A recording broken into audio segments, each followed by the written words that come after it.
भारत आणि रशिया यांचे संबंध हे ध्रुव ताऱ्यासारखे स्थिर आहेत, असं विधान नुकतंच प्राईम मिनिस्टर नरेंद्र मोदी यांनी केलेलं आहे. त्याला रेफरन्स काय आहे नेमका?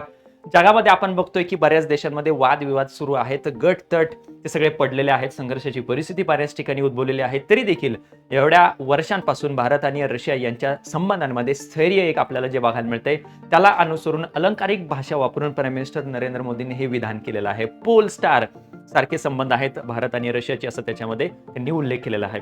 व्लादिमीर पुतीन भारत भेटीवरती आहेत आणि या भारत भेटीवरती असताना भारत आणि रशिया यांच्यामध्ये 16 करार करण्यात आलेले आहेत, 16 अग्रीमेंट साईन करण्यात आलेले आहेत. त्यापैकी काही प्रमुख करार जर आपण विचारात घ्यायचं म्हणलं तर याच्यामध्ये सगळ्यात महत्त्वाची गोष्ट आहे की 2030 पर्यंत भारत आणि रशिया यांच्यामध्ये आर्थिक सहकार्याचा रोडमॅप कसा असेल ते त्याच्यामध्ये ठरवण्यात आलेलं आहे.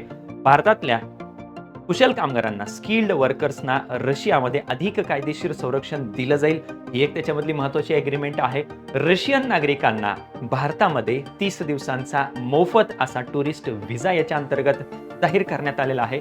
युरेशियन इकॉनॉमिक युनियन नावाचा जो गट आहे त्यांच्यासोबत भारताची फ्री ट्रेड अग्रीमेंट, मुक्त व्यापार करार करण्याला गती आणखी दिली जाईल.